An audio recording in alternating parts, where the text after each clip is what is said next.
I thank you, and I'll now share my screen.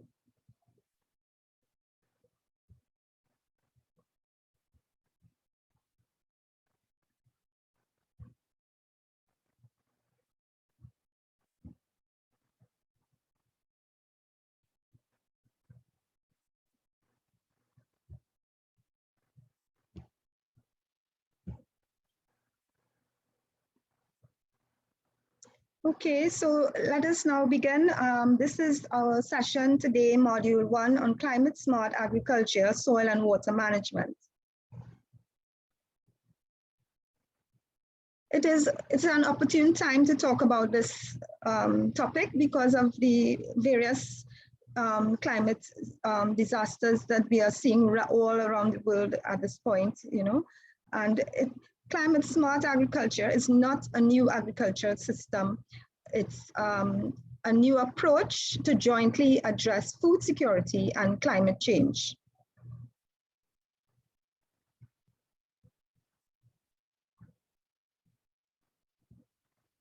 Right. The use of soil and water management technologies is as described in this presentation is imperative to reduce runoff, soil erosion, and improve soil and water quality, moisture conservation, and overall crop productivity in a sustainable way. The outline of this presentation, we will be discussing climate and meteorological aspects, then agricultural impacts of climate change, water management, soil management, precision agricultural techniques, such as which will give crop yield and soil yield, and other climate smart agriculture management practices, and we will conclude at the end of the presentation. Climate smart agriculture, the main goals are for food security, agricultural productivity to be improved. Resilience of farming systems to climate change by adaptation to be increased, and mitigation measures with potential benefits and impacts to be developed. The main solutions would be remediation, mitigation, adaptation, productivity, resilience, reduced footprint, carbon footprint, and sustainability. So we will discuss these in more detail. This is basically a chart which shows you on the left side, the climate strategies, the climate smart strategies for prevention of the greenhouse gases and various aspects that will prevent the resilient crops and so on. So we must have remediation, mitigation, and adaptation methods to improve farmers' abilities to respond to climate change. So we have on the right side, the industrial,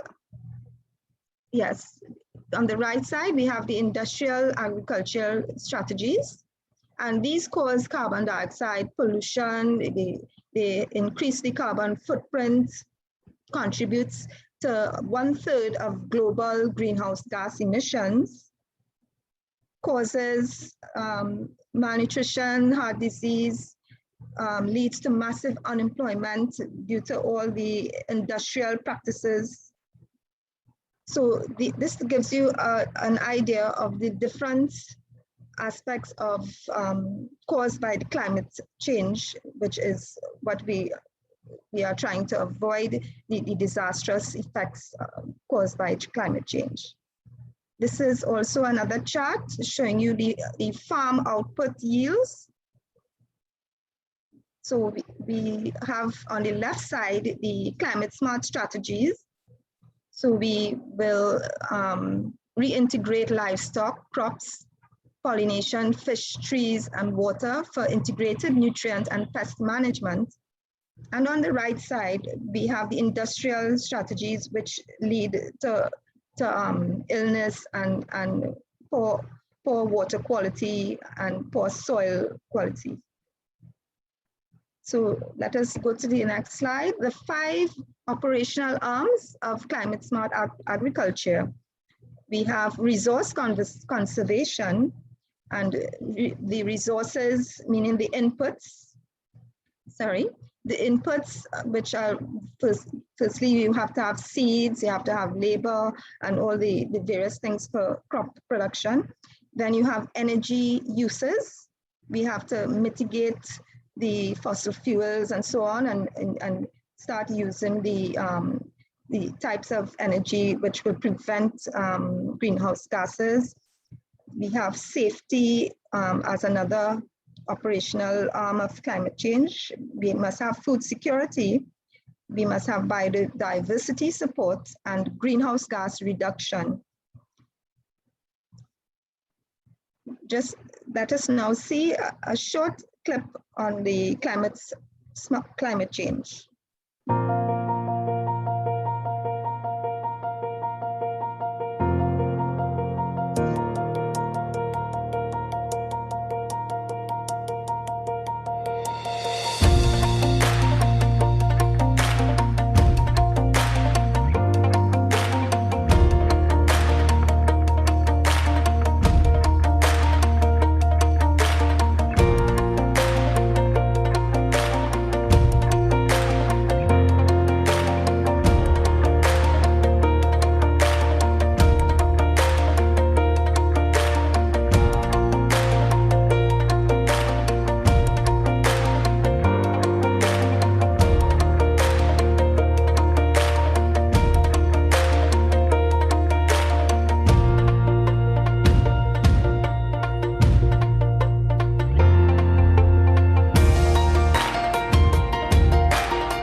Okay, so we have an idea now about how the soil affects, the climate change affects the soil and so on, and how we must adapt using various techniques by minimum tillage and so on to prevent the greenhouse gases and to reduce the carbon footprint.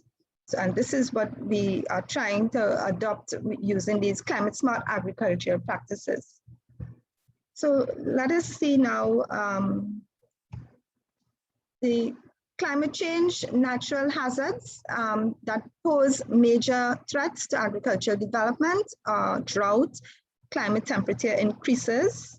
That's why we have very high temperatures these days, like 36 degrees, which recently we had at 36 degrees Celsius.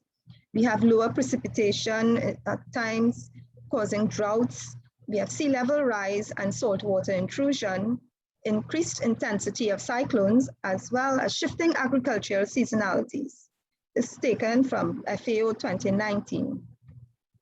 The 5 operational arms of climate smart agriculture just mentioned before. We have the resource conservation of land, water, nutrients, and labor. So these are the resources. Then we have the energy use, power, lighting, input manufacture, and transportation. We have the safety of these resources, such as production operations, harvesting, safety with respect to harvesting, storage, and utilization of labor. Then biodiversity support, such as land clearing, off-site agrochemical impact, limit the introduction of invasive species and ecosystem services impact. Then we have the greenhouse gas reduction due to which is done by soil management, fossil fuel use, by reduction of the fossil fuel use and use of manure waste management. The global agroarchaeological zones are seen on the map here as shown, and the red areas are referred to the Caribbean areas such as the tropics. It's warm tropics, the zone which Trinidad falls under, and these are areas with specific climate, soil, and terrain constraints, and that determines what crops can be cultivated. So climate change threatens to alter this zonation, global zonation. A climate outlook for Trinidad from October to December 2021 We see the percentage of average rainfall would be most in the darker blue areas, such as in the Caroni area, the Caroni River Basin. And then we have also in the south area, like in the South Oropouche River Basin. So those are areas where the percent of average rainfall will be much increased, causing flooding. And we see also in the grayish areas, that is also an area which will have some flooding taking place. So we see the northwestern area.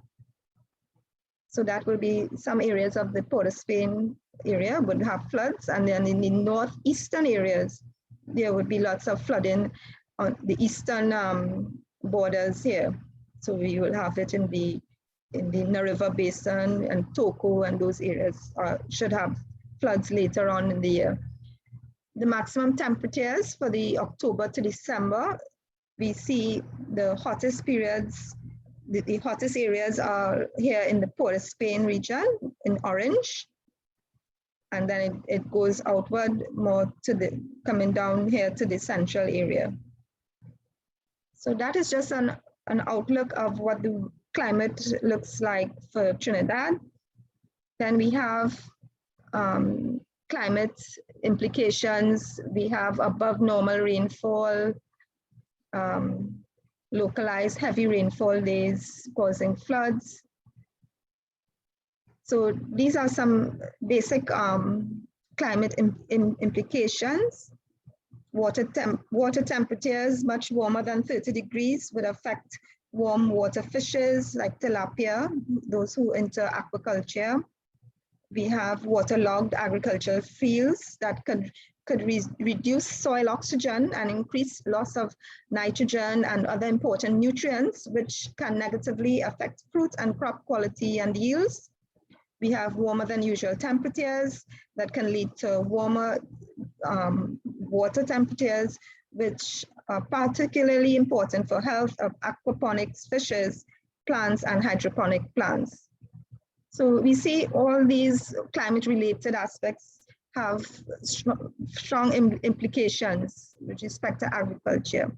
So this is just a picture showing the traditional farming which we used to be accustomed to, as compared to smart agriculture, where we have to implement other resources such as these PVC pipe, and we have to have roofing systems to prevent the loss of heat from to prevent the heat from and carbon dioxide from going into the atmosphere, because these are the greenhouse gases which cause the climate change to come about. And the climate smart agricultural practices is a lot different to these traditional practices which we are accustomed with, and we need to start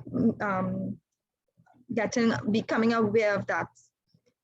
These are the influences of the climate change. We have extreme events, we have enhanced precipitation, storms, we have storms that are affecting the Caribbean, like Hurricane Sam. Then we have Victor on the way coming towards the Caribbean. So these are caused by climate change, and we have increased temperatures, increased evaporation, runoff, increased flooding, and this chart gives you an idea of all these changes brought about by the climate events. So we have some trends. This trend is showing you from 1960 to 2020 that the atmospheric carbon dioxide, it has been increasing, tremendously over the years. We now have more than 400 parts per million in carbon dioxide emissions. And these are the greenhouse gases that we are referring to. Greenhouse gases such as CO2, methane, nitrous oxide, primarily due to the agriculture that takes place. Drivers of these emissions in agriculture include increased livestock numbers. These increase the greenhouse gases.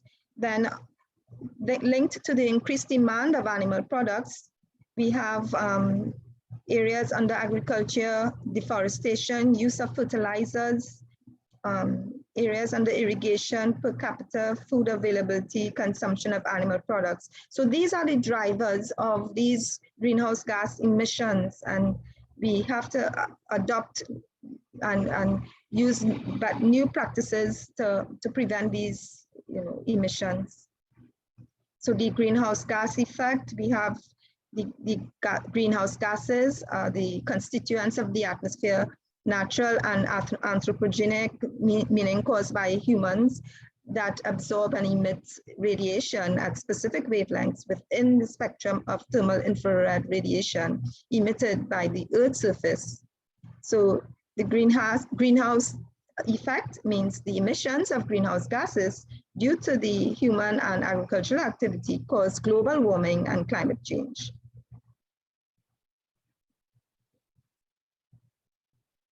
So we have sea surface temperatures near record high, global temperatures near record high, with annual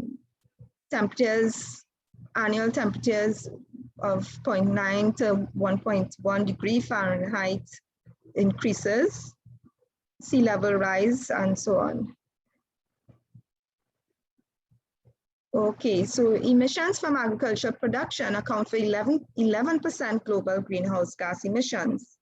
So here we see the four gases, the N2O, nitrous oxide, carbon dioxide, methane, and ozone. So agriculture is known to be the top source of these greenhouse gas emissions. Now, this chart shows you the greenhouse emissions that are brought about by factories. And so we have land converted to croplands. These are some agricultural aspects causing greenhouse gases. So methane, carbon dioxide, nitrous oxide. And another chart here shows you primary pollutants caused from factories. So factories will bring about volatile organic compounds. Ships bring about particulate matter, nitrogen dioxide. And we have agriculture causing ammonia, sulfur dioxide, carbon monoxide. We have sulfur dioxide, especially from volcanoes, such as the one in the Canary Islands. There's sulfur, a lot of toxic gases brought about by that volcano. We have the primary pollutants, carbon monoxide, nitric oxide, and secondary ones are the hydrogen peroxide, ozone, particulates, and ammonium. These are the, let me just shift this from the screen here. Cultural nutrification, right? So the nutrification is brought about by discharge of detergents from houses. Eutrophication is also brought about by runoff. There we get nitrates and phosphates from agricultural plots. Runoff from streets, lawns, and so on. We get manure runoff from livestock, which causes nitrates, phosphates, and ammonia to enter into the water channels. And all these chemicals bring about eutrophication, which is detrimental for the water channels and as well as for crops. because it will cause pollution of the water. All right, so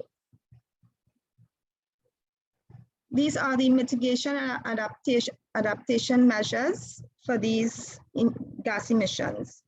For the nitrous oxide emissions from soils and drainage, we must modify the crops. Sorry. Let me just try to move this from the screen. I'm getting some blockage on. Yes, the nitrous oxide emissions from soils and drainage, we must modify crop calendars. So we do our cropping at particular periods during the year to prevent these nitrous oxide emissions from soils and drainage. Secondly, we have to use crop diversification and crop rotation in order to reduce the methane and nitrous oxide emissions from storage, processing, and applications of manure to crops. Thirdly, we use grazing management to reduce methane emissions from livestock management. We use greenhouses or protected agriculture by temperature or controlled environments. But we use these methods to reduce the carbon dioxide emissions from land use and soils by sequestering carbon and preventing its release. Sequestering carbon meaning to remove carbon dioxide from the atmosphere by using systems such as greenhouses and other mitigation measures. Water harvesting and improved irrigation efficiency is a technique used to prevent carbon dioxide emissions from machinery use and energy use on farms. So we use water harvesting such as pond construction for irrigation purposes, and that helps to prevent carbon dioxide emissions when machinery is to be used when irrigating. So we try to avoid the machinery use and energy use on farms. Then precision farming, that is a technique of using digital systems where we have automated systems used in the field. And that helps to reduce carbon dioxide emissions also from the production of fertilizers and so on. And precision farming, this is going to be discussed a little later in further detail.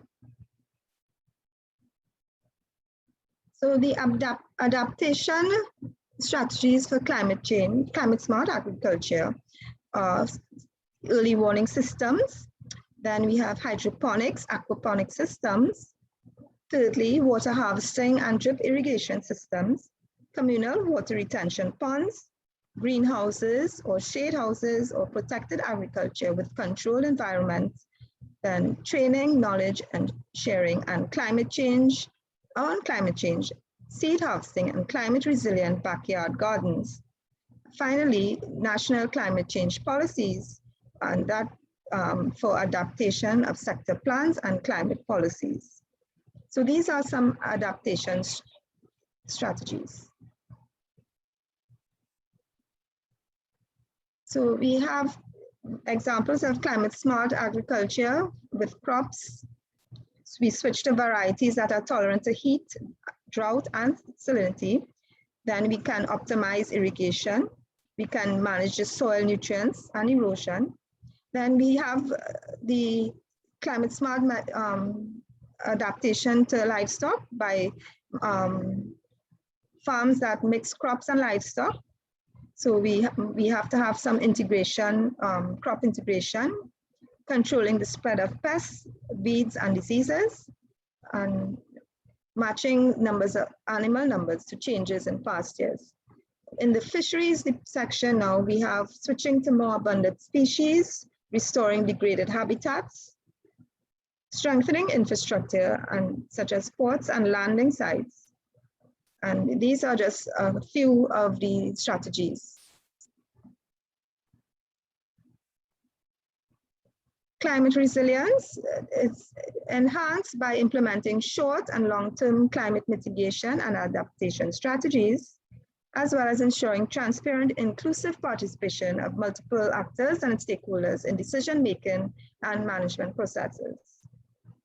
Some hydrometeorological hazards are slow in onset, such as change in temperature, precipitation resulting in long-term altered temperature, rainfall patterns, and droughts.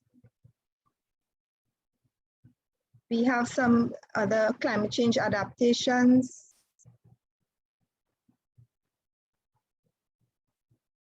All hazards that were listed previously affect soil and water management for sustainable agricultural development in our region. So this is also some climate changes, impacts in climate change. And we have how we can prevent climate change, for instance, by using green energy, meaning the energy systems like solar power, hydropower, and so on. We have recycle and reuse those policies, increasing plantation of trees, so we prevent deforestation. So we have increase in tree planting. So these are some methods of preventing. We have the greenhouse gases caused by vehicle transportation, caused by electricity generation, industrialization, livestock, fossil fuel combustion, agriculture, and deforestation. So these all cause greenhouse gases, urbanization. So we have a climate, and my screen isn't. Yes, we have weather and climate. This is the difference here between the two. This is just letting you know that weather is limited more to within a few days, and climate is predictable over years. So it's a total time difference in time between weather and climate. The time frame is different. The geography, weather is not the same everywhere, but with climate, we have the same climatic conditions that exist over vast areas, for example, like tropical climates and so on. The impacts on agriculture, we have the weather would affect germination rate and growth of crops, whereby climate now would determine the species of plants and animals grown or reared in a region. So these are some differences between weather and climate. With livestock, we have increasing temperatures, which will impact livestock and animal protein production. Droughts would affect the increase the water requirement, and it increases how it would dehydrate and affect livestock due to the high temperatures, and increased pathogens and parasite population caused by emergence of new pests. With crop production, the increased temperatures cause increased water loss and reduced production, affecting crop yields. Droughts will reduce crop yield and threaten food security. Heavy rainfall, we have heavy rainfall and flooding, which will increase crop losses, and storms and hurricanes, with more frequent severe hurricanes cause significant crop loss. And fisheries, we have again, temperature will increase coral bleaching, affect fish habitats and populations. With droughts, it will reduce crop yield and threaten food security, and storms, hurricanes, and cyclones. The more frequent severe storms will increase damage to fish habitats and natural barriers. So Caribbean has experienced increases in temperature over the few decades, with heavier daily rainfall and increased frequency and intensity of hurricanes. So that was mentioned previously about droughts, sea level rise. So let us now see the pattern and trends. of these disasters. We see a drastic increase of the natural disasters occurring between 2000 to 2010. And that is particularly due to the climate change causing these heavy natural disasters and events. So we have just a few categories of storms here, examples of where they took place and the names of these storms. We have, well, in Belize, we had a large amount of category 1 to 5 storms taking place. And the majority have occurred in the Jamaica and Haiti zones. And we have in Trinidad, we had 24 total, Trinidad being amongst those, where there were category 1 to 5 storms taking place. So over the years, we see various islands in the Caribbean have been affected by these high category of storms.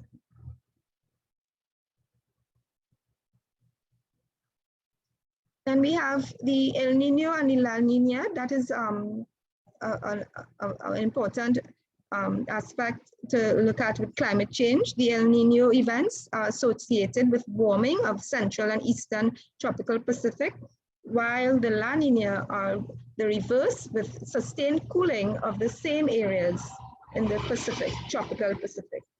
So as we see in these pictures, the El Nino brings about the warming of the sea, and the La Nina brings the cooling of the sea in the ocean and causing changes in the overlying atmosphere. And it occurs in a cycle known as El Nino Southern Oscillation, or ENSO.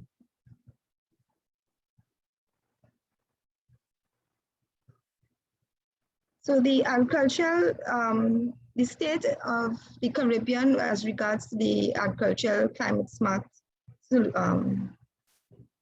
solutions, they have experienced marked increases in temperature, and with heavier daily rainfall, increase in frequency and intensity of hurricanes. So as we see here, we have the sea level rise causing the water, the ocean to encroach higher up onto the landmass. So as far as we can see, the road is so close to the sea here. So with sea level rise, it is decreasing the amount of land in the Caribbean islands.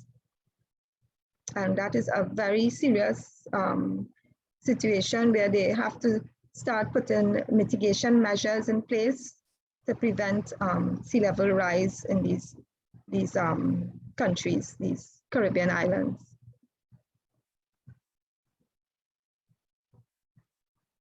Right, examples of the climate smart agriculture caused by these impacts.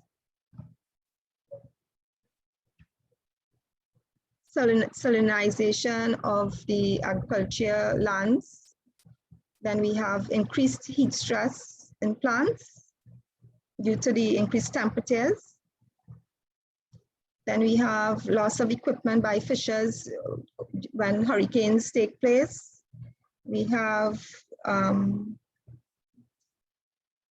increased vulnerability in livestock and grazing areas caused by droughts. So there are a lot of impacts caused by these natural disasters, impacts on agriculture. So the major hazards we see here: flooding and coastal floods, erratic rainfall, riverbank erosion. The expected impacts of climate change: we have livestock. Longer droughts will affect the nutritional value of feed for animals. With increased temperature, there's heat stress in livestock, which leads to involuntary decrease in food intake for the animals. Then with crop production, we have reduction in absorption of nutrients, which will retard crop growth and reduce yield. This is caused by droughts as well, and fisheries, sea level rise, storms, increased temperature affects the fishing sector as well. Expected climate change in agriculture production in the Caribbean. We have shifts in yields with crop productivity, increased pest and disease outbreaks, decreased yields in several crops. Temperatures will become very high for pathogens and crops, so it will bring about more pests and disease. Increase in seasonal temperatures bring forward harvest time or current varieties and reduce yields. And heat stress on crops and water loss by evaporation. These are innovative technologies and tools to succeed with climate change. So these are things done throughout in other Caribbean islands. And in Trinidad, we have the greenhouse production as seen here with the tomato plants.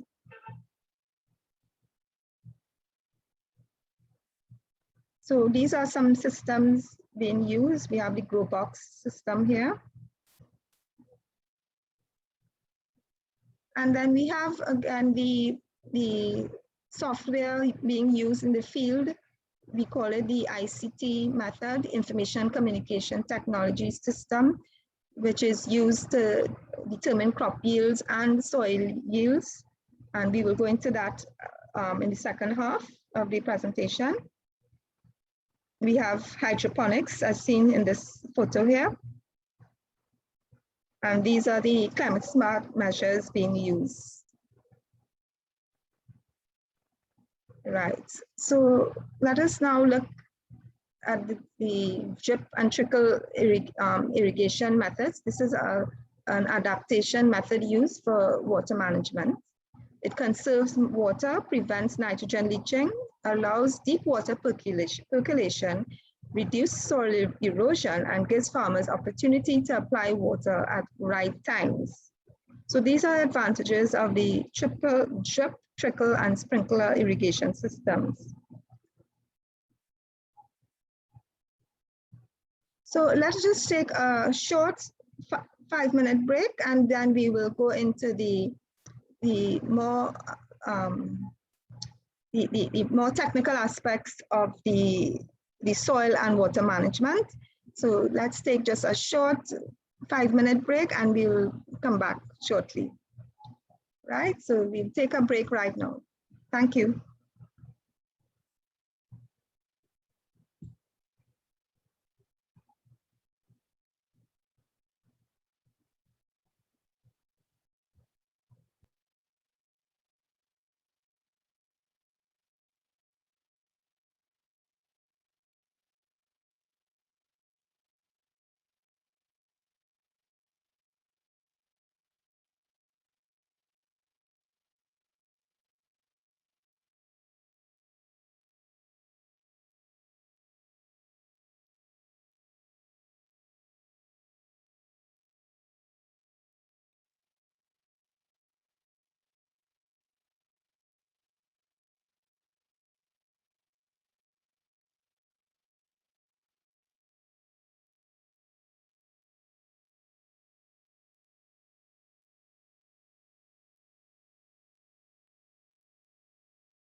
Okay, so welcome back again. We about to start the second half of our webinar. And before we go on, I'll put a short video, a short clip so that you can see a little more about climate smart agriculture.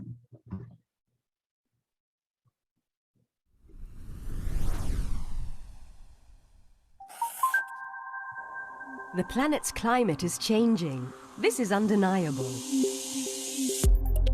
Climate change presents a critical challenge for global food security.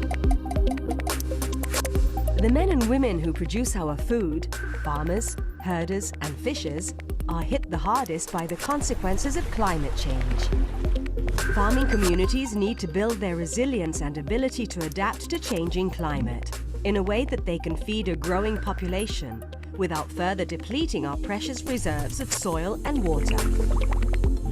This is why we need climate-smart agriculture. Climate-smart agriculture is not a new technique. It is an approach to identify production systems that can best respond to the impacts of climate change and to adjust these systems to suit local environmental conditions now and in the future.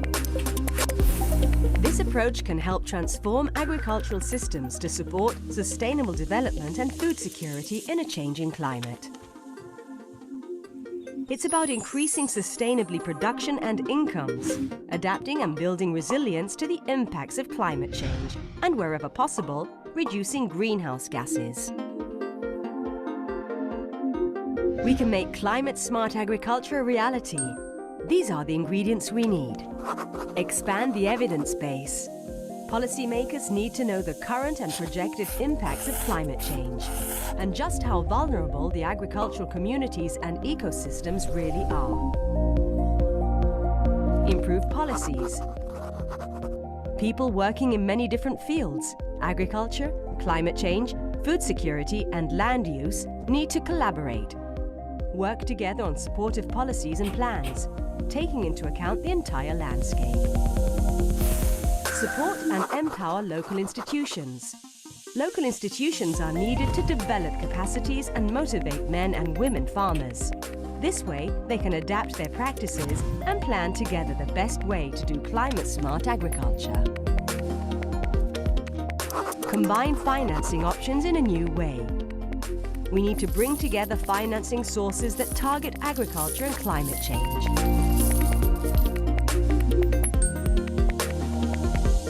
Food security depends on how we treat our planet. Let's make sure our agriculture is productive and sustainable for generations to come.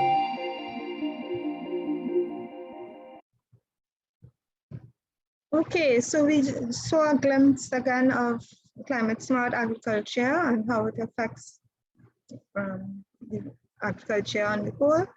So we have discussed the meteorological aspects, and in the second half, we will now look at the soil and water conservation practices. So let us look at water management practices.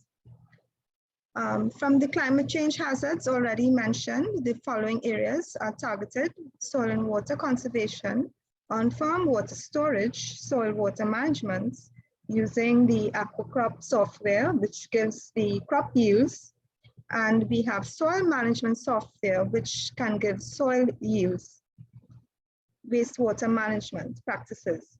So we will discuss these in a little further detail. This is a irrigation pond, and that is used by farmers for irrigation of crops. An overview of the waste resources and potentials for improved management and recovery. So we have here this chart shows you the waste flow from various sources such as animal manure, industrial water, rainwater, etc., and how it leads, how the process it goes through to be reused, and it is recovered. These are the parts that are taken where it can be reused, so that we have animal manure can be reused in soil conditioners and fertilizers, And we have other industrial water. The wastewater from these industries can be reused and recycled for use in irrigation, industrial potable and industrial water and potable water. And rainwater can be reused as well for potable water. So these are just the paths through which these resources are recovered. We have water management that supports sustainable development by increasing the inputs, increasing storage buffers, increasing demand, decreasing loss of quality, preventing loss of quality, enabling equitable distribution, and raising resilience of water and ecosystems. So these are the ways in which it supports the sustainable development goals. And that is part of the water management strategy. These are the other pathways of wastewaters when the wastewater is got from these various sources, such as livestock, agriculture, industries. Via the runoff from the fields, it enters the water channels and is degraded by various microorganisms. There's degradation that takes place of these macroplastics and microplastics that enter these river channels. And we have a lot of these fishery, the fishes and so on, they die off due to these pollution taking place. So the wastewater treatment plants, they give off the sludge, which is one of the effluents that comes from these wastewater plants, and the sludge entering these water channels have to be acted on by the microbes in the water, which break down and degrade these chemicals in the wastewater. So we have to adopt some strategies to get these, for instance, these are the various bacteria that act on the various microbes in these water channels. We will have things like algae, water organisms. We even have antibiotics that come out through the excreta from the livestock, because livestock have to take antibiotics for certain diseases and so. So these are the pathways of all the types of wastewater that enter the water channel. Hi, Michelle. We have a raised hand from Daphne Paris.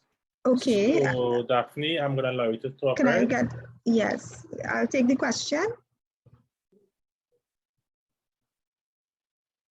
Yes, good afternoon.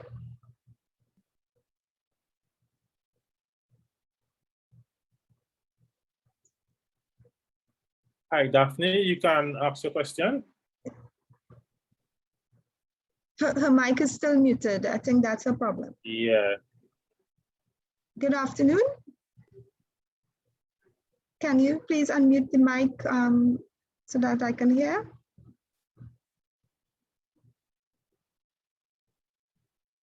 Can you unmute the mic, Ms. Paris? If you can unmute your mic.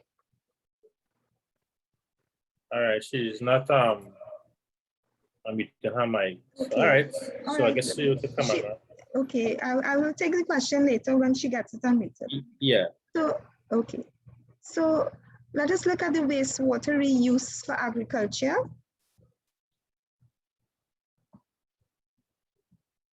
It is a reliable source of water for agricultural irrigation, industrial water uses, non-potable municipal uses, drinking water for human consumption.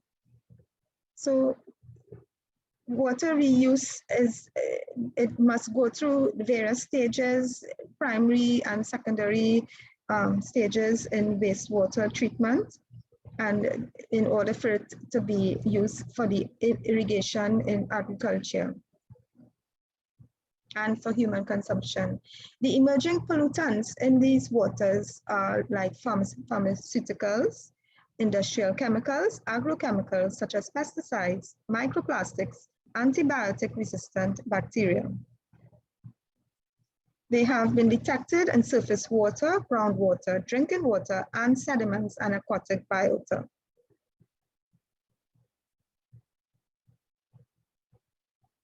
So the soil water management practices used throughout the Caribbean and Trinidad, we have tyrrhigin, which is shown in this picture here, where we have small basins that are rectangular in shape and that are formed within furrows and ridges, and mainly to enhance storage of rainwater and allowing more time for water to percolate into the soil.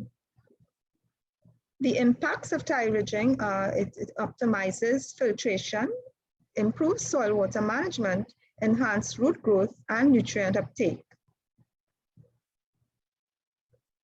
The agricultural production systems for intercropping and crop livestock systems, we have an integrated system or crop rotation, which the crop rotation would be the integration of different crops, and it involves a repetitive cultivation of orderly succession of different families of crops on the same parcel of land or container with a given period of time.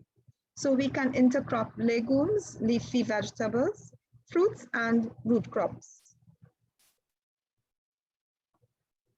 The intercropping of these vegetables, it brings about high energy staples for the farm. It helps to feed animals. It acts as insurance against risk and disasters. It ensures food security and generates income. Now, intercropping, integrated crop livestock systems is another way of intercropping. We have livestock transform plant residues and byproducts into edible high quality protein and manure.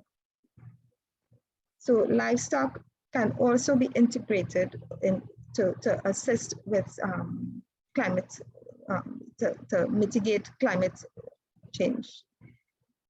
We have weed management integration also, and the weed management techniques include use of cover crops, mulching, selective crop root health, such as better fertilizer use and application with regards to timing and more targeted application. Then we have molding, intercropping, mechanical weeding, which intercrow weeding machines, flame weeding, soil solarization, that would be heating soil to suppress weeds using mulches and plastic sheeting, and exploiting allelopathic properties of plants, that is in preventing slowing weed seed germination. So the basic goal of the integrated weed management is to restrict weed growth until a crop is sufficiently well established. So it's the development of a crop canopy, and that can outcompete the weeds that would otherwise be grow in between crops. So allelopathic compounds can be released by live plants or when residues decompose, and in general results in suppression of weed growth. So this diagram is showing you the possible pathways for release of allelochemicals in environments. So these chemicals are released when it's washed off by rainfall. It is released in volatile compounds, such as through the air. by the decay of plant residues, by root exudation, and also in the soil, as we see here.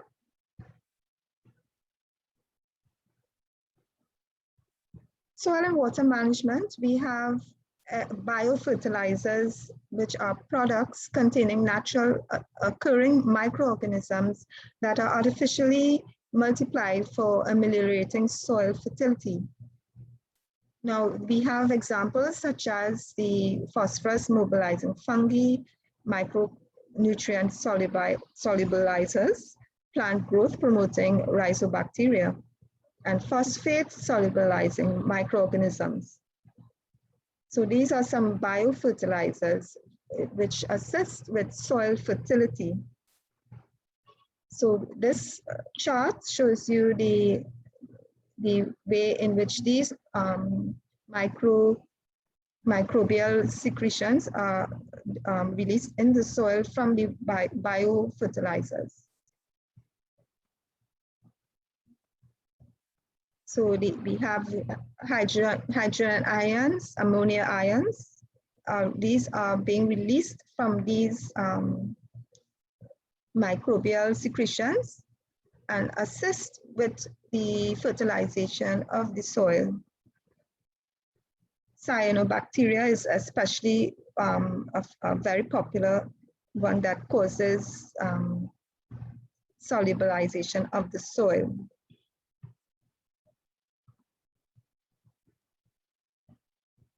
The bioherbicides is another way soil is fertilized. The use of fungi, bacteria, and viruses to control weeds. And these bioherbicides have many advantages, such as clearly defined for target weeds, no side effect on beneficial plants or human health, no pesticide residue buildup in the environment, and effectiveness for control of herbicide-resistant weed biotypes. So in climate smart agriculture, we try to adopt a circular economy concept, whereby, for instance, when livestock give off the effluent through their excretion, it goes through a circular process by entering an anaerobic digester or biogas digester, and that effluent goes to a reactor shown in this chart here, the green area, and by carbon dioxide fixation, it will cause nitrogen and phosphorus removal from the effluent. When that happens, it can then be recovered as biomass to be used in fertilizers. So we have here a circular economy concept. So soil erosion that takes place now, that is another aspect that causes release of greenhouse gases. The major forms of erosion are sheet erosion, land slippage, and gully erosion. And in Trinidad, especially, we would have substantial areas of steep slopes where soils are developed on shales, and these soil types cause landslips. So shales and also shoal soils, these cause land slippage and erosion. Well, volcanic soils, which occur in the Dominica and St. Lucia, they are also very erodible. And rainfall is an important factor in soil erosion, where extreme events where there's a lot of rainfall causes immense soil erosion to take place.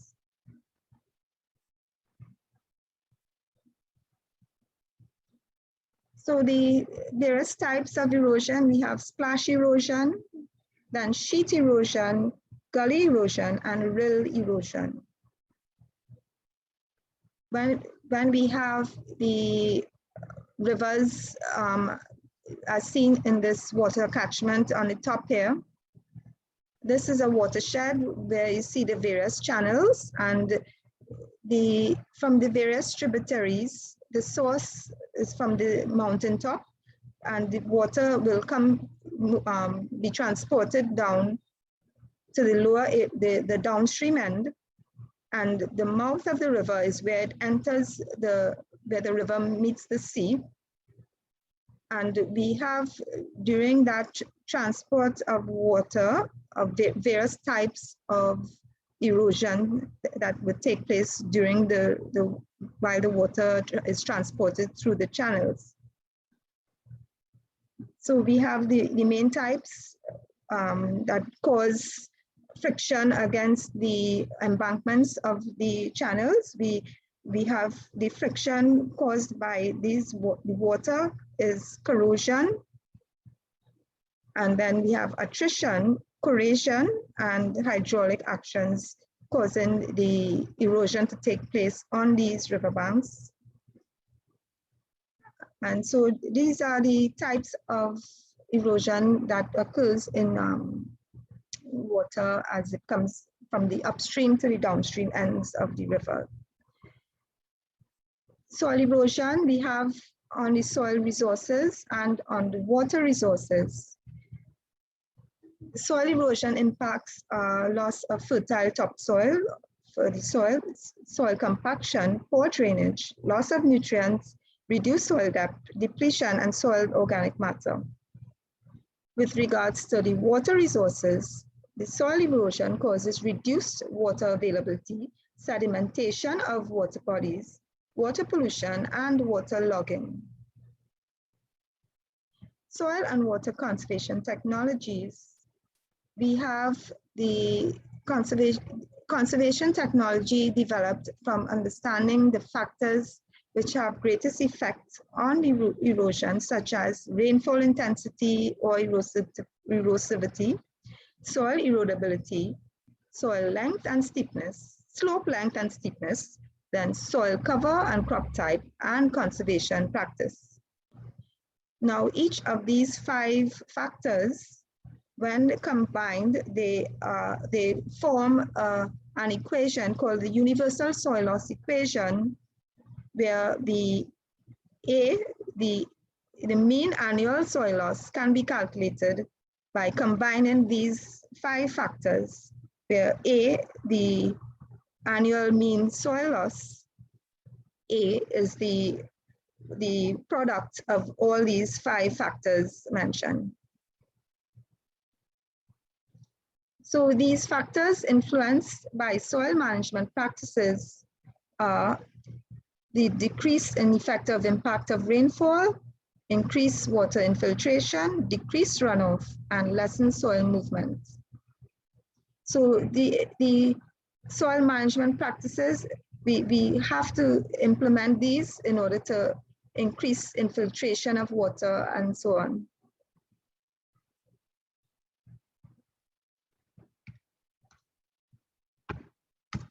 Right, erosion control principles. The basic principles for soil erosion control is protecting soil surface from forces of the raindrops, increasing water infiltration, decreasing speed of runoff water, and intercepting the transported soil.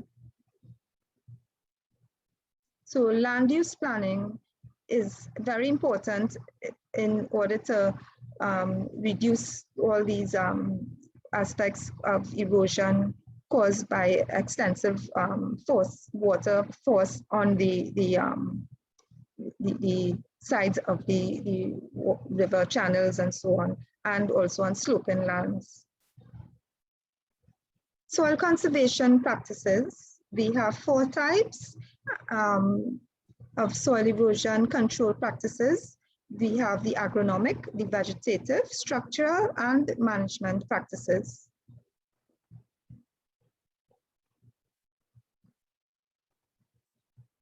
For the agronomic soil conservation practices. These are the measures undertaken within the cropping area for primary crop production and includes practices such as intercropping, contour cultivation, minimum tillage, mulching, and organic fertilization. Vegetative practices are measures involving planting of trees, shrubs, grasses, and retention of areas of natural vegetation. The structural measures involve construction of physical structures like graded banks and bunds or dams and so, contour stone lines, level benches, terraces, artificial waterways, and drop structures. For the management measures, these arise from deliberate managerial decisions taken with the intention of protecting land from erosion, improving production, such as land use changes and area and rotational grazing.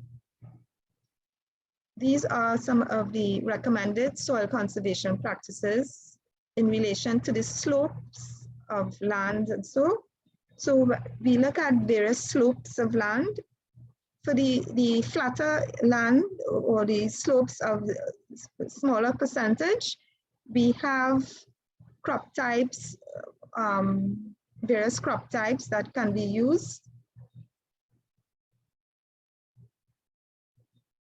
And the recommended physical soil conservation practices, which are used in these various slopes. So the higher slope, the higher percentage slope, meaning more steeper, we have to use hillside ditches, reverse sloping narrow terraces, and so on to prevent erosion from happening on the areas that are planted with crops. So we will use soil conservation methods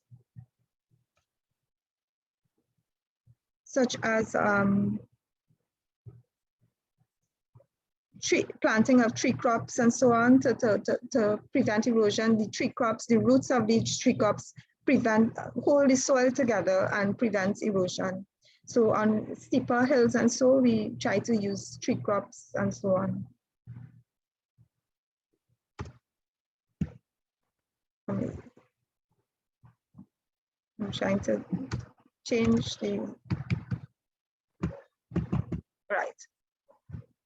Okay, soil water management again. Let us look at farmers develop technologies that react to each of the contrasting situations mentioned with these climate events. We have maintaining optimum levels of water in the plant rooting zone to ensure maximum plant performance. And we see these measures used in the field where you plant the crops, and the person here using their cell phone that will be using some software to determine the soil or the crop yields. And the soil, there are various apps which can be downloaded on the phones to determine these things, which I will explain later. This is some mulching systems used to prevent the escape of heat and prevent carbon dioxide from entering the atmosphere, causing carbon sequestration.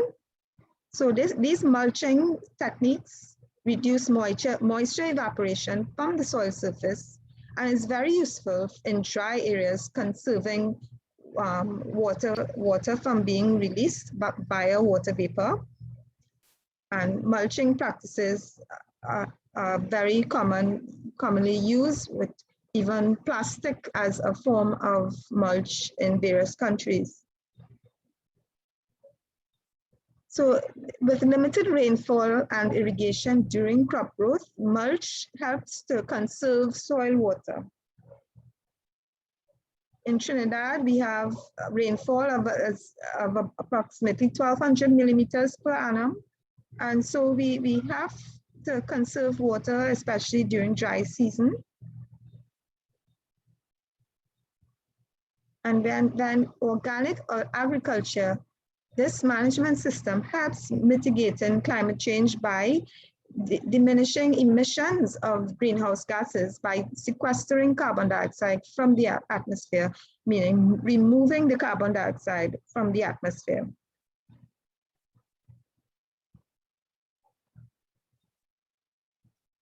The soil fertility management practices, mulching benefits, the benefits of that are weed control, reducing soil erosion and runoff, reducing soil-borne diseases, decreasing moisture evaporation, increased water absorption and retention, and boosting root growth. Mulches can be made out of compost as well. And plastic films are also used as mulches.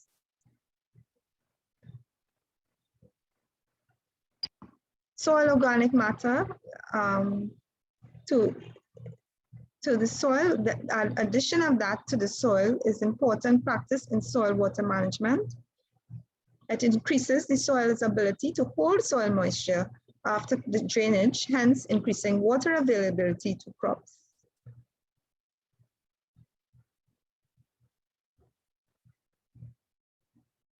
With agroforestry systems, we have fast-growing legume species such as Leucaena and Gliricidia that are planted between broad beds of field crops.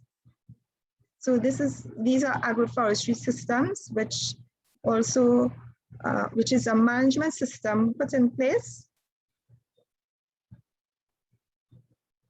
and is effective in enhancing organic matter content. So as we see here, soil carbon sequestration is achieved by promotion of reduced soil tillage, use of organic manures and amendments, by alley cropping systems, and by use of biochar. So this black type of material here is the biochar that is used in some other islands in the Caribbean as a prevention of carbon sequestration.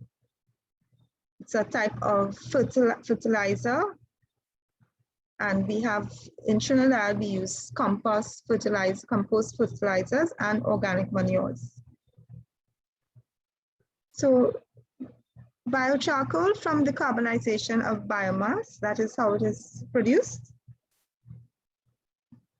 It increases soil water holding capacity, increases soil nutrient retention, increases soil carbon content. And it is a process by which carbon is removed from the atmosphere, thus reducing greenhouse effects. For the determination of crop yields, we use software called AquaCrop software, and it can be downloaded from the internet. You can, there are various ways you can get it. It simulates yield response to water of herbaceous crops, and it is freely available online. So we see the various inputs, which are climate data. The climate data would be the rainfall, temperatures, evapotranspiration values, and the carbon dioxide concentrations. So these are the weather data that are inputs for the climate data. The values input for the crop data, the cultivar of the specific crops.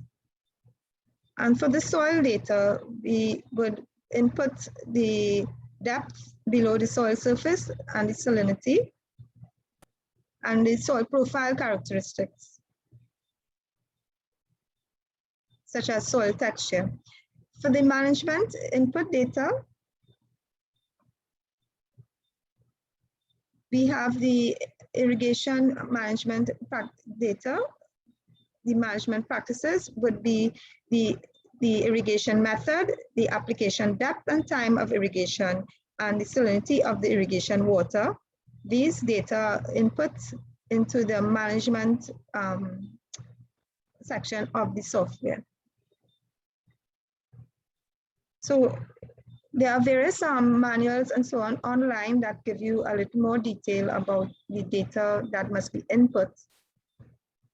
These are some soil physical characteristics.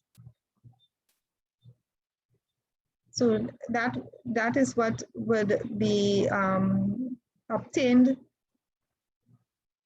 These are the characteristics available versus the these are the trigger irrigation techniques to be used.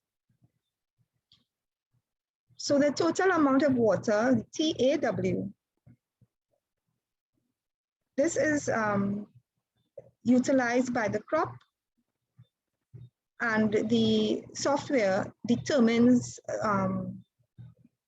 from the field capacity and permanent wilting points, it determines the upper and lower limits of the extractable water that is determines the total amount of water. So from the, yes. So from this diagram here, so we will see just a diagram depicting how the water exists in the soil and the roots of the plant and in the water in this typical diagram of the root zone. So we look at the various soil profile characteristics and how that assists now in determining the TAW, the total amount of water required for the plant. So the software will interpolate all the data which you have to put into the program, and the aquacrop model will then work out and calculate the water that is available for high crop yields.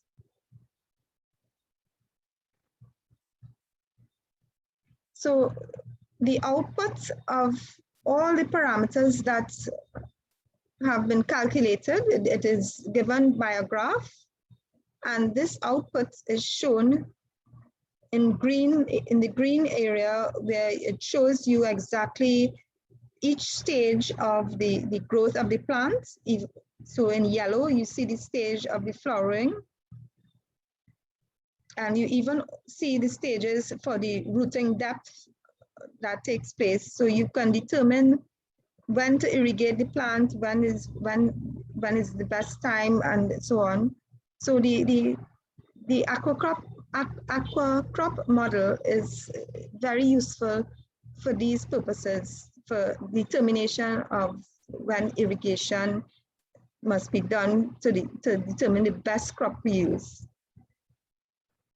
So we see here a model of where you have mild stress, moderate stress, and severe stress during the crop stages.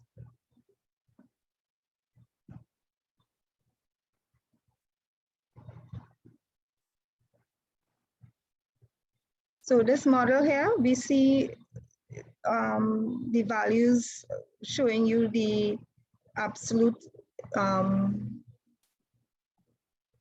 the simulation of the crop growth, the yield, and the water productivity. Hi, Michelle. Yes, we have a question. We have a raised hand from Alana Elliott. Yes, can I get it? To talk, right? Yeah. Yes, yeah. Alana, you can go ahead. The question. Hi, good night, everyone. Good afternoon. Yes, good afternoon. What do you mean by mild stress, moderate stress, and I forget the last one? Okay, that will be okay. So that refers to the amount of water that the plant has to simulate to be able to be healthy and to be able to when the stress refers to the quantity of water that is taken up by the plant. So the mild stress would mean that there's no not much energy required by the plant to uptake that water from the soil.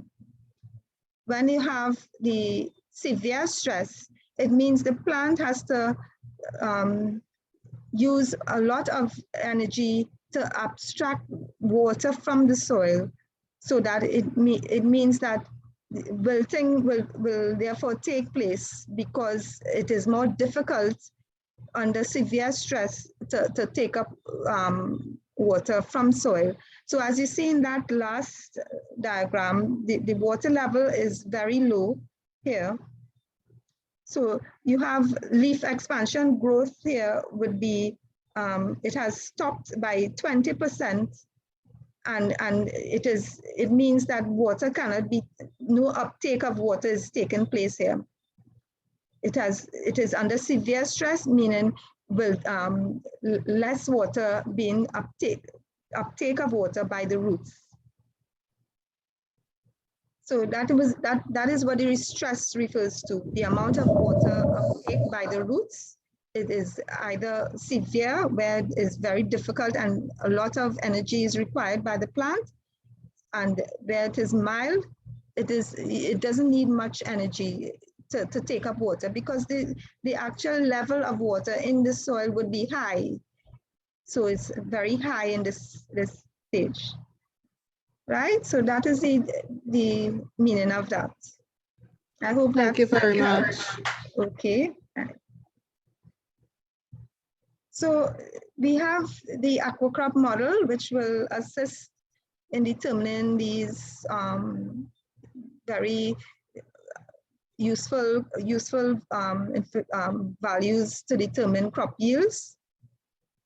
And you will have the actual link, which I will show you later, that how you can obtain the software from the internet. So again, these are the outputs. These are the graphs, the field capacity and so on, that will determine the crop yields, the soil water profiles, the climate water balance. And the program, there's a manual that is very useful and simple to understand, but I will have that link shown as shown in this slide. The website, this is the link for that software. So the handbook is very easy to follow, and the handbook, there are even short videos showing you exactly how to use the software. Yeah, so in the field, we use automated controls to determine irrigation and when to irrigate. So these are the automated controllers shown here. And it refers to the operation of the system to determine irrigation timing and quantities. So we have these are the equipment that are used in the field. This is how it is set up, and the various tools being used here to set up the equipment. Let's look at a short clip again, and then we'll go to the soil aspect of climate smart agriculture. So let's look at this short video clip now.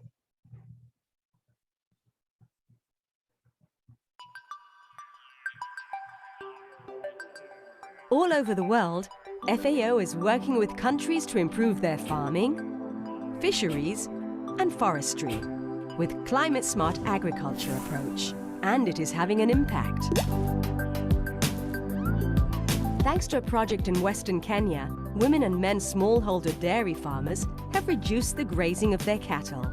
Instead, they have chosen to grow the kinds of fodder crops and trees for feed that make their cows give more milk, which means farmers can increase their income with fewer cows. Plus, they are using their natural resources more sustainably.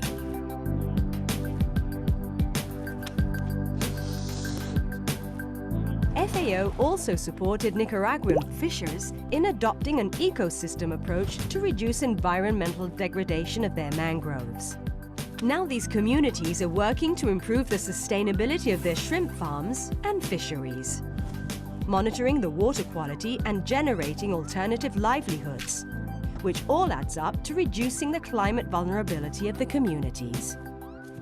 FAO has worked with its partner countries, Malawi, Vietnam and Zambia, to find out which barriers farmers face when they want to apply the climate-smart approach. There are barriers to access information, to receive credit for high initial investments, and barriers to secure property rights. Often farmers also lack agricultural inputs and have limited access to markets to sell their products. Building from this evidence, policymakers have found solutions by providing incentives and establishing safety nets. Now the impact can be seen. The work has shown that smallholder farmers can make a contribution to address climate change, that an ecosystem approach can help to deal with the impacts of climate change, and that there are many ways to overcome barriers in the adoption of climate-smart agriculture. Looking to the future, it won't be easy to feed the world in a changing climate, and farmers will not be able to do it alone. Making food production climate-smart requires investments in agriculture, knowledge of locally suitable practices, and harmonized policies. Only sustainable and productive agriculture can protect the planet and ensure food and nutrition security for generations to come.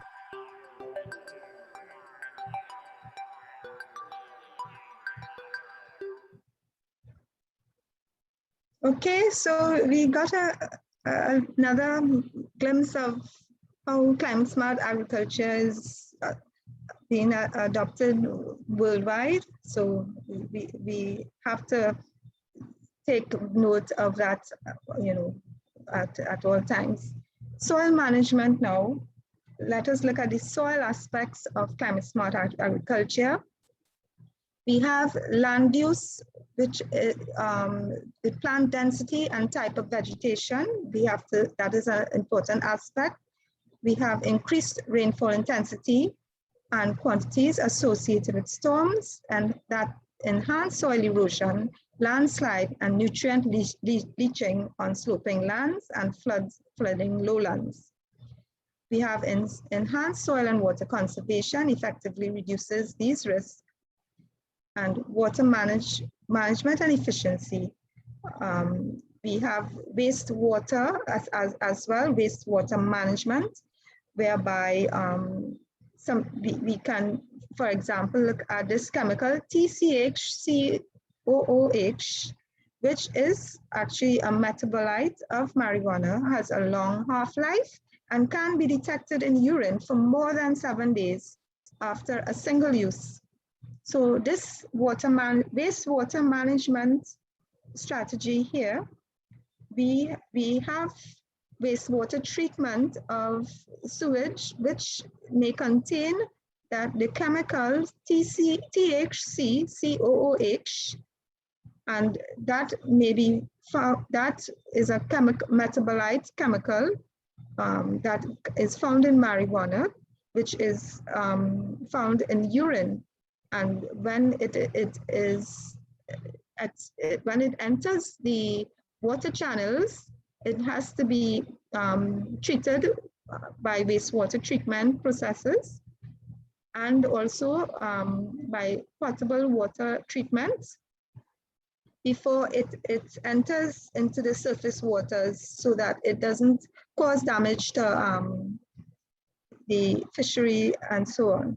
So we have all aspects of pollution taking place where wastewater is affected, and the nutrients such as manures and fertilizers, these also cause pollution in wastewater. So we have aspects of water management there. And land clearing, we have focus on removal of secondary vegetation, and that removal causes soil compaction and large-scale removal of topsoil, which should be minimized to prevent carbon sequestration. So land preparation is one of those areas that attention must be paid to as a means of climate smart agriculture.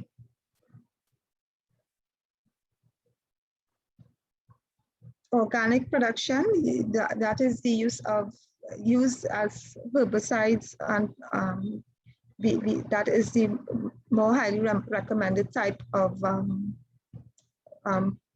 crop production, organic, as we don't use as much chemicals. We try to avoid the use of chemicals in fertilizing crops.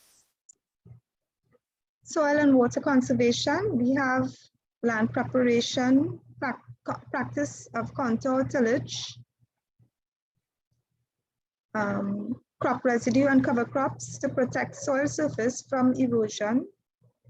So when we have sloping land, and as we see in this photo, we do a kind of a contour type of cropping. So the crops are planted in contours along the slope, and that there will be reduced tillage in that case. Soil assessments, we strongly recommend soil assessments done early in production of crops, and it is done on a watershed or group basis rather than individual basis for small farms. And knowing the soil properties should be part of that basis for climate smart agriculture. So the soil indicators are the physical structure, such as the texture, depth, water holding capacity, the soil indicators, such as pH, salinity, organic matter, and soil nutrient status, such as fertility, NPKs, and secondary micronutrients. The management of these soil nutrients, the nutrient application alternatives would be fertigation, incorporation in manure, and that reduces soil fixation and improves the efficiency of application. Oops, sorry about that.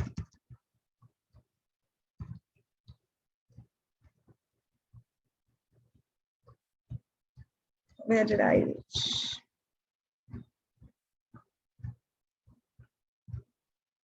Okay, let me go to the soil aspects now. The soil water content and soil water potential. To understand and manage water supply and movement in soils, it is critical to have information on the soil water and soil water potential. So we have the various types like sand, loam, clay, and we must determine the soil water potential for these in order to determine the soil yields. Soil water content, we have, well, we won't go too much into these details.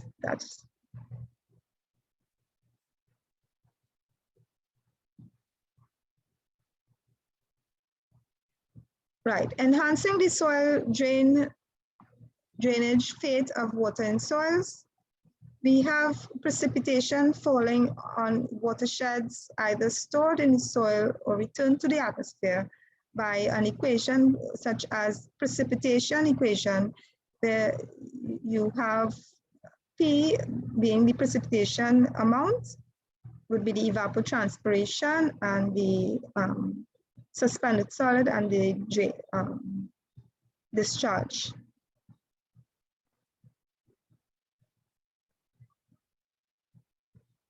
So So the discharge can then be determined, and the implications of the water balance equation for irrigation, these are the water balance equations for the irrigation quantities.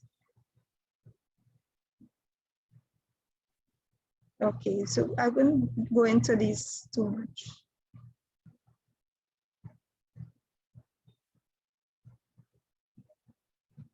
Enhancing the drainage in soils, we use various methods. We can construct earthen drains, such as this diagram here. We can have under subsurface drains or tile drains, shown by the pipes that are installed below the surface of the soil.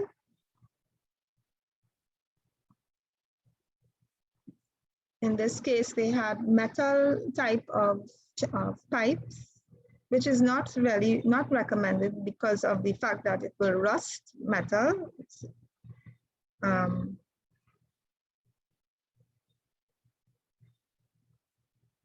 So here we see the water table level varying heights. So where you have ditches shown by this on the left here, water is placed in ditches for irrigation, so that the water table will make a curved shape, such as in this seen in the diagram, and it will vary where groundwater would be affected when these water ditches are constructed. So the access to groundwater is much easier, where the water table is lower due to the drains that are constructed.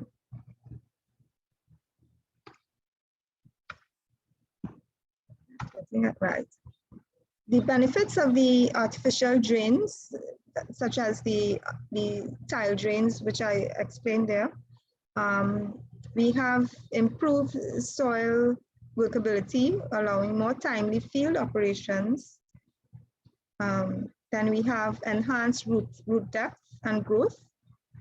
We have reduced level of fungal disease, more rapid soil warming, resulting in earlier maturing crops, and reduced production of methane and nitrogen gases. So these are some benefits of the artificial drains.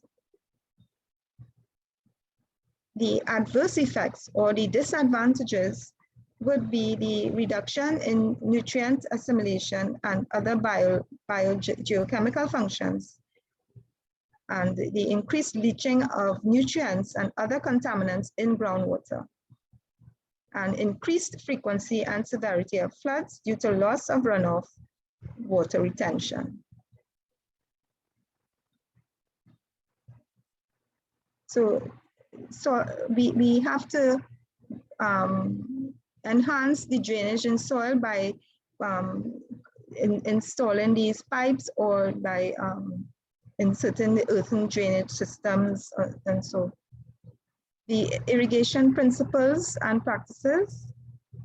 We have green water, which is the water stored in the soil, and we have blue water, which is water from the surface bodies and aquifers.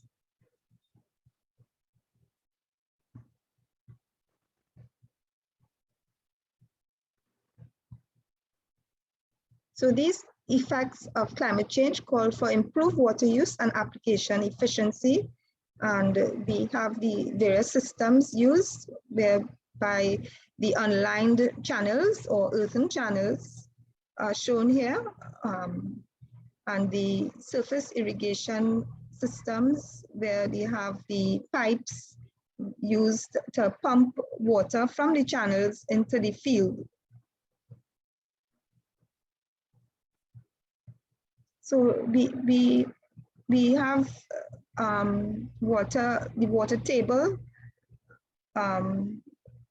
In this case, the root zone is above the water table here, and we have the gated pipe shown here, showing the runoff of water from the gated pipe through the crops into the out into the downstream end of the field. So the gray area would be the wetted zone, and the leachable water and solutes are in the darker blue zone.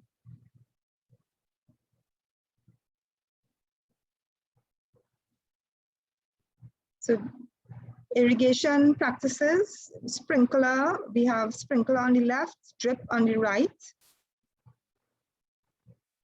So the sprinkler has a lot more evaporative losses because more water is exposed when it is spraying from the sprinklers. More water will be easier lost. And in the drip irrigation, less water is lost because water goes directly into the soil around the root zone of the crop. The plants would therefore give higher crop yields, and they will be healthier in the drip irrigation systems.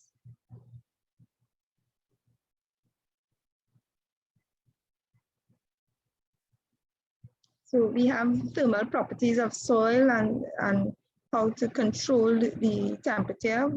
We have soil aeration is important, as the moisture of the soil is more difficult to manage when there's less soil aeration. Soil temperatures have some influence on the crop yields. So these are the various levels where you have most weed seeds killed in minutes at these soil temperatures at varying degrees as shown in this chart. So soil temperature plays a very important role in crop yields. These are various types of soil aeration. There's where it's loose, they have the most soil aeration. Compact soil, they have less soil aeration. And that will determine also the bulk density and water content, which would affect the rate at which the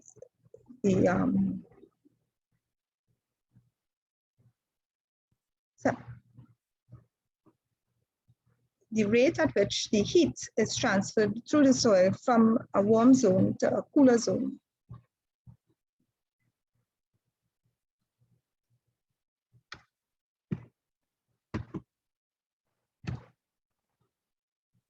Okay. The thermal properties of the soil and soil temperature control. The two types of practices that affect soil temperature are those affecting vegetative covering of the soil surface and those that affect the soil moisture. So we see that this is the plastic type of mulch in this diagram, and it increases the soil temperature. And this can be used to extend the growing season in the temperate regions, in countries where the soil temperature is an important to remain at higher temperatures, you know. Then we have with aquaculture, we have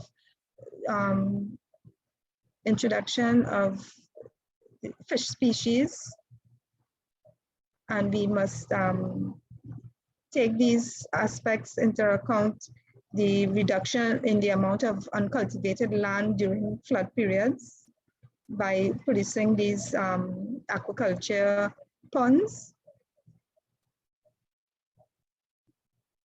And it enhances suitability and resilience of fish that are locally available and reduces nutritional deficiencies. So storage management in crops, storage management. When after harvesting of crops, we have to take into consideration storage of these crops and the climate resilient measures that should be practiced cool temperatures so that it will have longer lifespan of the crop. So we use cold rooms to prevent biological degradation and reduces food spoilage. So we must develop renewable energy technologies to reduce reliance on fossil fuels, offering mitigation benefits and increasing resilience. We have to have preservation techniques such as drying, chilling, freezing, heating, salting, and these assist with storage management of crops after harvesting.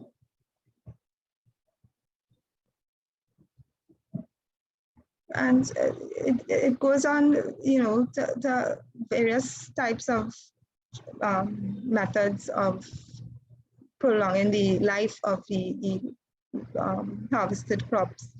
We also have these containers, which can be cold storage by applying ACs and so on. They could have containers with that.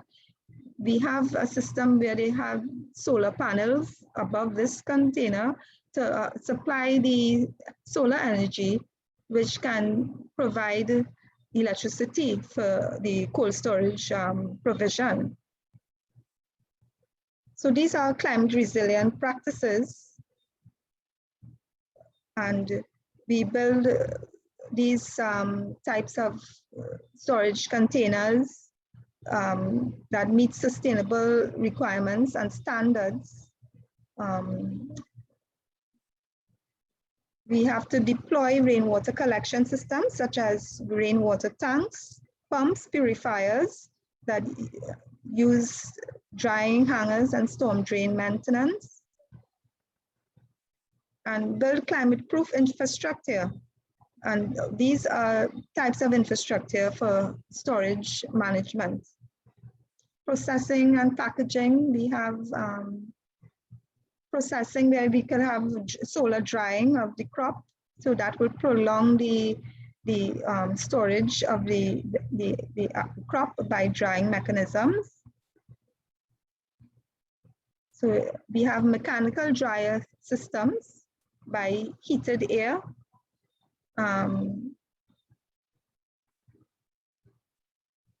Safe, energy efficient machines for drying or milling to increase productivity, time, and cost effectiveness of labor work and operations. And ICT systems are also used where you have sensors to assist with the processing of the crop and also the packaging. Transport, we use also climate smart methods for transport, refrigeration methods, and for transport, especially during extreme rainfall, we have to get early warning systems from the meteorological station for assistance for the timing of transport of harvested crops. We must have resilient drainage systems and infrastructures in place on access roads, which would provide ease of transport to farmers' plots and also to the marketing of these crops, transporting from the field to the market, and shipping when external conditions are less critical, right? So early warning systems basically is very important, which we expect to transport of these things. The adaptive measures, we have 5 basic adaptive themes for agriculture, which are inclusion of climate change scenarios as a key element in agriculture, ministry, and research institute decision-making. We have, secondly, the support of research and adoption of drought and heat tolerant crop varieties. Next, the promotion of sustainable irrigation as effective adaptive strategies. recovery of degraded lands, and sustainable intensification to prevent deforestation, one of the main causes of climate change, and finally, implementation of climate smart practices and technologies to increase the productivity while improving adaptability and decreasing greenhouse gas emissions.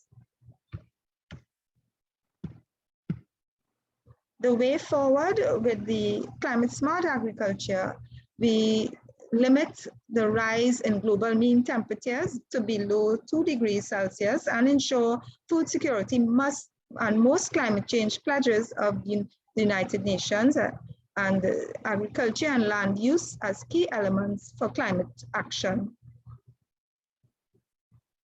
So SDGs, the Sustainable Development Goals, contributions to the 2015 Paris Agreement, places considerable emphasis in adaptation and mitigation actions.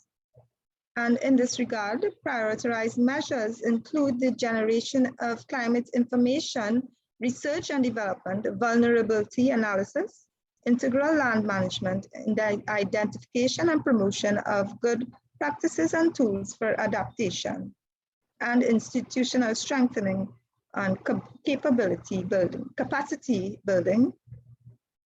The areas of interest for policy intervention would be climate modeling, which would project increases in temperature from 1 to 1.3 degrees Celsius, and a more pronounced increase in rainfall.